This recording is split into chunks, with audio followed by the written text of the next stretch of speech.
Bismillahirrahmanirrahim. Assalamualaikum warahmatullahi wabarakatuh. Bertemu lagi dalam mata pelajaran sejarah minat di kelas 12. Pada kesempatan kali ini kita akan melanjutkan mengenai sejarah kontemporer dunia. Yang akan kita bahas adalah mengenai perpecahan Uni Soviet dan reunifikasi Jerman. Oke, kita langsung saja dimulai dari sejarah terbentuknya Uni Soviet. Nah, sejarah Uni Soviet ini tidak terlepas dari revolusi Oktober 1917. Ini juga diawali dari revolusi Februari 1917 atau kalian sudah pernah mempelajari di kelas 11 disebut juga sebagai revolusi Bolshevik. Nah, revolusi ini dipimpin oleh seorang pemimpin namanya Vladimir Ilyich Lenin. Ini gambarnya. Lenin berhasil menggulingkan kekaisaran yang awalnya itu dipimpin oleh Tsar Nikolai II. Nanti setelah Tsar Nikolai II tewas, Lenin menggantikan kemudian mendirikan Republik Sosialis Federasi Rusia yang nantinya ini akan menjadi dasar dari terbentuknya Uni Soviet. Jadi setelah mendirikan Republik Federasi Rusia ini kemudian mulai menguasai beberapa negara Eropa Timur yang lain. Nantinya penerus dari Lenin yaitu Joseph Stalin membuat yang namanya Uni Soviet. Uni itu artinya kesatuan, Soviet itu dewan. Nah, Lenin sendiri ini berperan sebagai pemimpin yang menerapkan ideologi komunis yang selanjutnya dilanjutkan oleh Joseph Stalin. Nah, Joseph Stalin ini menerapkan sistem pertanian kolektif dan juga otoriter yang kuat. Beliau melakukan yang namanya pembersihan massal atau The Great Purge. Nah, di era kepemimpinannya ini, Soviet berhasil memenangkan Perang Dunia Kedua dan memulai perang dingin dengan Amerika Serikat. Oke, kita lihat ini ada gambar Great Purge-nya atau pemusnahan massal bagi siapapun yang menentang kepemimpinan dari Joseph Stalin. Jadi lawan-lawan politiknya semuanya dimusnahkan. Oke, selanjutnya setelah Joseph Stalin itu ada Nikita Khrushchev ya. Nikita Khrushchev ini kebijakannya berbeda dengan Stalin, berbanding terbalik, bahkan beliau mengeluarkan program yang namanya destalinisasi atau menghapuskan semua kebijakan dari Stalin. Di masa Khrushchev sendiri ini mulai ada keinginan untuk menerapkan yang namanya peaceful coexistence, yaitu hidup berdampingan dengan dunia barat. Jadi ini mulai ada tujuan untuk berdamai dengan Amerika Serikat bahwa walaupun berbeda ideologi tetap hidup berdampingan. Itu di masanya Nikita Khrushchev ya. Tapi sayangnya upaya ini tidak bisa tercapai dan nantinya Nikita Khrushchev sendiri ini diturunkan di tahun 1964 setelah nyaris terjadinya perang nuklir akibat krisis rudal Kuba. Oke, ini gambaran bahwa Amerika dengan Uni Soviet itu tetap mereka itu tidak berdamai di masanya Nikita Khrushchev, bahkan terjadi yang namanya krisis misil Kuba. Ini akan dijelaskan pada materi yang selanjutnya. Oke, setelah itu kita lihat selanjutnya setelah Nikita Khrushchev ada Leonid Brezhnev. Brezhnev ini adalah sosok pengganti yang juga berbeda dengan Khrushchev. Ketika Khrushchev ini menghapuskan kebijakan Stalin, Brezhnev ini seorang pengagum Stalin yang nantinya mengembalikan nama baik dari Stalin.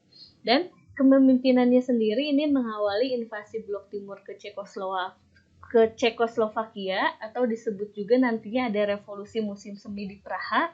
Nah, karena Cekoslovakia ini hampir atau mau mengikuti blok barat, oleh karena itu oleh Brezhnev ini dicegah dengan adanya invasi.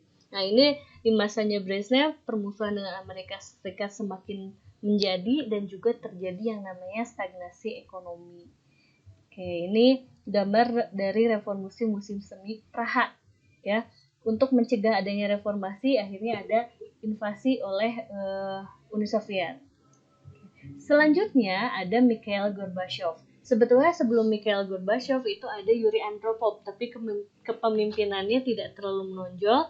Nah, Mikhail Gorbachev sendiri ini merupakan pemimpin Uni Soviet yang terakhir. Karena di masanya ini Uni Soviet mengalami perpecahan. Mikhail Gorbachev terkenal dengan kebijakannya yang membuka jalan liberalisasi ekonomi.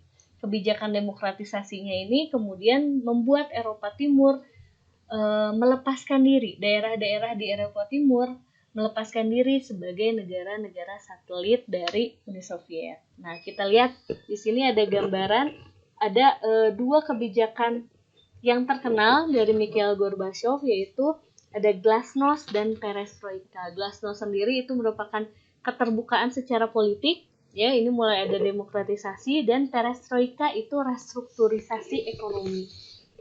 Tujuannya untuk memperbaiki ekonomi Uni Soviet, tapi ini menandakan bahwa kapitalisme mulai masuk di negara Uni Soviet, sehingga disinilah mulai komunisme menjadi semakin melemah. Kita lihat ya, di sini faktor penyebab bubarnya Uni Soviet bisa dilihat di timeline ini, di garis waktu ini diawali demokratisasi di Eropa Timur. Tadi akibat kebijakan dari Mikhail Gorbachev, mulai adanya kebangkitan nasionalisme di negara-negara anggota, sentimen anti-komunis kemudian semakin meningkat, ditambah lagi ambruknya ekonomi Soviet. Ini menandakan sistem Marxisme yang gagal, bahwa ternyata komunisme itu secara ekonomi tidak berhasil dan secara ideal tidak bisa diterapkan. Kemudian pada tanggal 8 Desember 1991 ini ada perjanjian Bela-Veza. Ini negara-negara satelit dari Uni Soviet yang terakhir, yaitu ada Rusia, Belarusia, dan Ukraina, memutuskan untuk membubarkan diri, dan akhirnya nanti Gorbachev sendiri mundur digantikan oleh Boris Yeltsin. Nah, Boris Yeltsin di sini bukan sebagai pemimpin dari Uni Soviet, tapi sebagai pemimpin dari Rusia. Itu mengenai penyebab bubarnya dari Uni Soviet. Nah, karena bubarnya Uni Soviet dan juga kebijakan dari Gorbachev nantinya akan berpengaruh pada perkembangan politik di wilayah yang lain. Salah satunya itu adalah di wilayah Jerman. Nah, di sini kita lihat ada gambar bertulisan "Dan ke Gorbi". Artinya ini berterima kasih kepada Gorbachev akibat kebijakannya ini menyebabkan kekalahan dari komunisme yang nantinya salah satu penyebab dari reunifikasi Jerman. Nah, ini proses bersatunya kembali bangsa Jerman. Seperti yang sudah kita bahas, di masa Perang Dingin, Jerman ini terbagi menjadi dua, yaitu Jerman Barat dan Jerman Timur. Jerman Timur ini ideologinya komunisme, Jerman Barat itu ideologinya liberal, ikut ke blok Barat. Nah, sebetulnya ide penyatuan ini sudah ada ketika mereka dipisahkan, keinginan bersatu itu tetap ada, walaupun rejim komunis di Jerman Timur bermusuhan dengan Jerman Barat, tapi rakyatnya itu memiliki perasaan untuk bersatu sebagai satu bangsa.